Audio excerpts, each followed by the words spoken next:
अब हम लोग क्षेत्रफल के अंतर्गत इस प्रश्न को पढ़ेंगे और इसको हल करेंगे।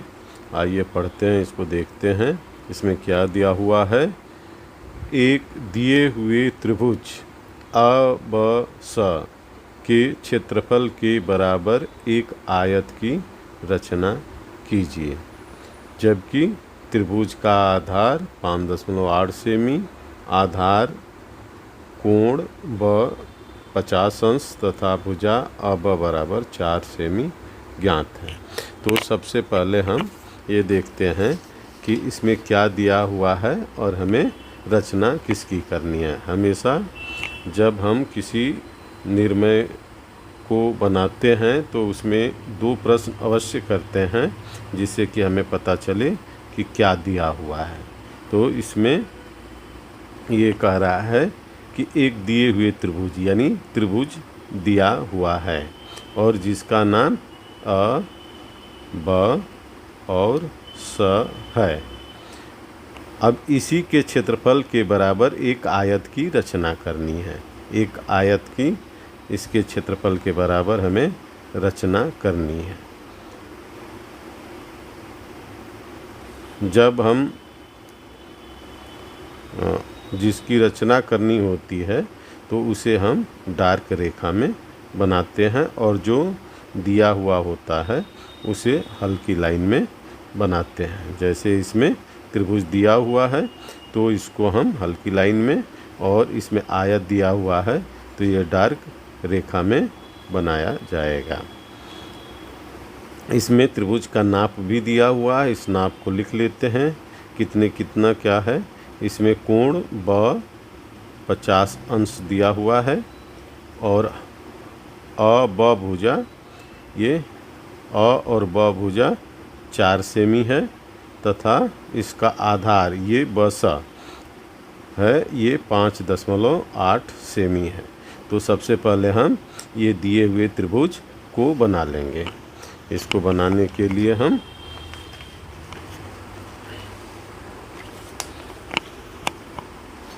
एक रेखा 5.8 सेंटीमीटर की खींच लेंगे।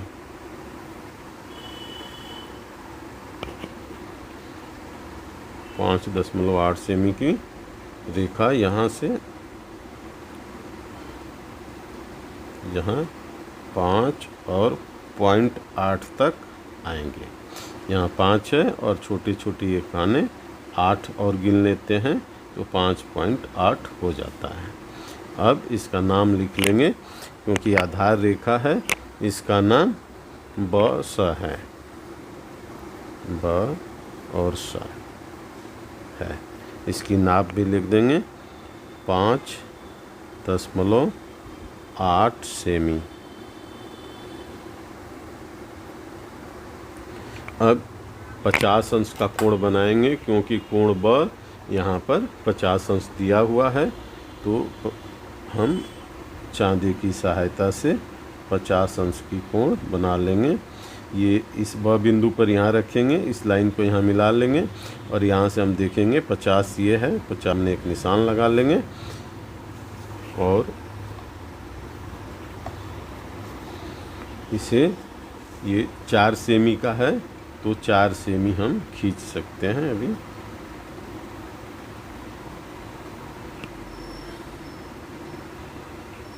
ये 4 सेमी की रेखा हमने खींच लिया।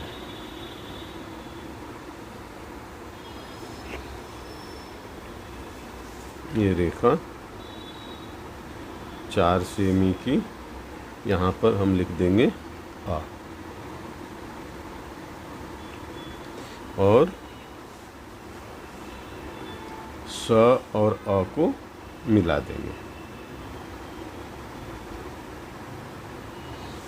अब इस तरीके से हमें जो दिया गया त्रिभुज था वो तैयार हो गया है। यहाँ कोण की माप 50 अंश दिया गया था इसलिए यहाँ लिख देंगे और इसकी माप भी हम 4 सेमी लिख देंगे।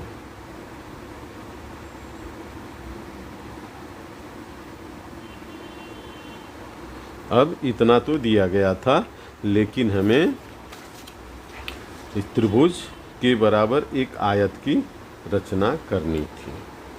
तो एक नियम को हम पहले जान लेते हैं कि एक जो आयत होता है, ये आयत है, और इसमें इसके आधार पर कोई भी त्रिभुज बनाया जाएगा, इसके यहाँ से लेकर के, तो हमेशा ये जो त्रिभुज बनेगा हमेशा इस आयत के क्षेत्रफल के आधे के बराबर त्रिभुज का क्षेत्रफल होता है। तो इस नियम के अनुसार यदि हम इसके ऊंचाई का आधा कर देते हैं, त्रिभुज के ऊंचाई का आधा कर देते हैं, तो यहाँ जो आयत बनेगा त्रिभुज के क्षेत्रफल के बराबर हो जाएगा। तो हम इसका त्रिभुज की ऊंचाई पहले हम ज्ञात करते हैं और उसका अर्थक कर देंगे। त्रिभुज की ऊंचाई ज्ञात करने के लिए हमें बस रेखा पर बिंदु अ से लंब डालना होगा।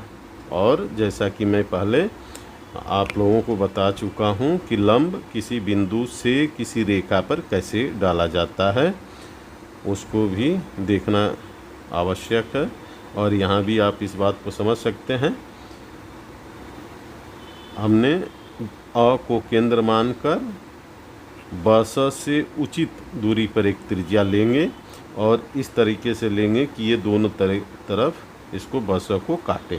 अब इस यहाँ से एक रचनात्मक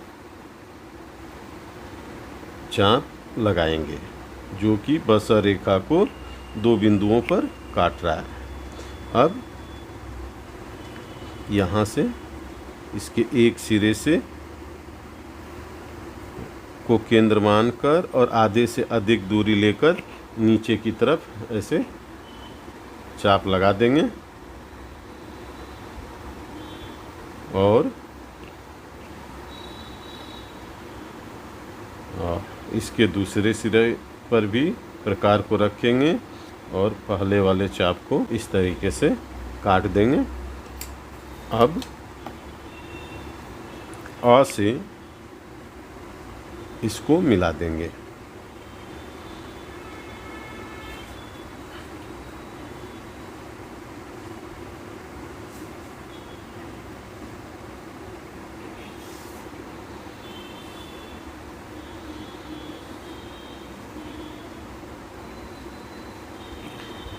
अब इसमें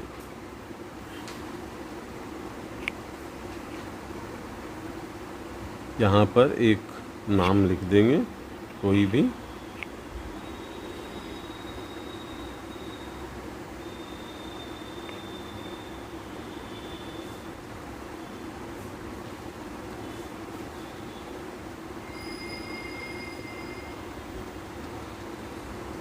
और इसका अब हम समद्विभाजन करेंगे, यानी इस रेखा को हम दो भागों में डिवाइड कर देंगे। इसका नाम क लिख देते हैं।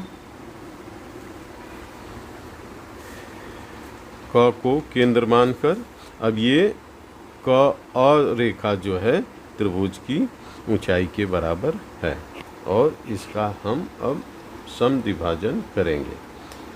क को केंद्र मानकर आधे से अधिक दूरी से एक चाप हम इधर लगा देंगे और एक चाप इधर लगा देंगे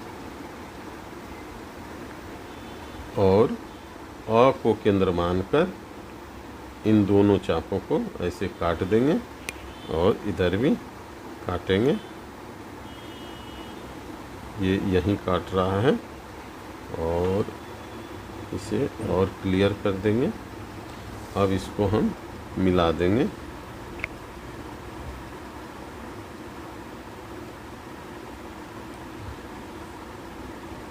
और एक हल्की रेखा ऐसे खींच लेंगे केवल अभी। अब ये रेखा इस त्रिभुज के ऊंचाई को आधा कर दी और यहाँ से अब सेट स्क्वायर की सहायता से सेट स्क्वायर को हम अर्धक रेखा पर रखेंगे और ऐसे अर्धक रेखा पर रख लिया अब इसको ब बिंदु तक ले जाएंगे और डार्क मिला लेंगे, क्योंकि हमें आयत को अभिष्ट बनाना था, इसलिए हम इसको डार्क कर लेंगे और ऐसे ही इसके स बिंदु तक ले आएंगे।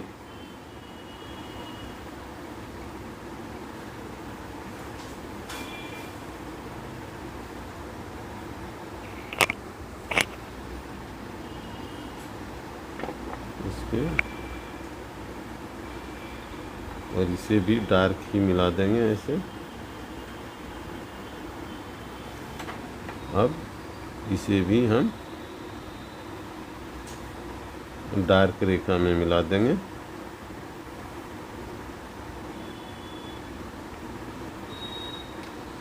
और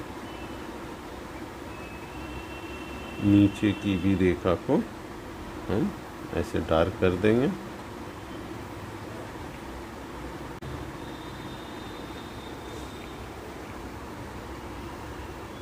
इस प्रकार यहाँ नाम लिख देंगे ख और ग।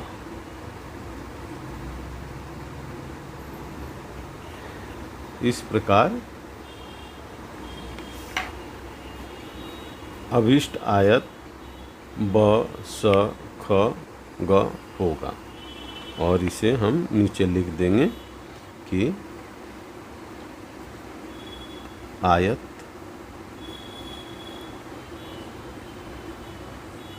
ब स ख ग अभिष्ट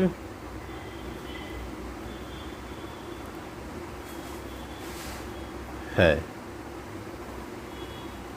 और ये प्रश्न तैयार हो गया है। इसमें त्रिभुज के क्षेत्रफल के बराबर एक आयत की रचना करनी थी।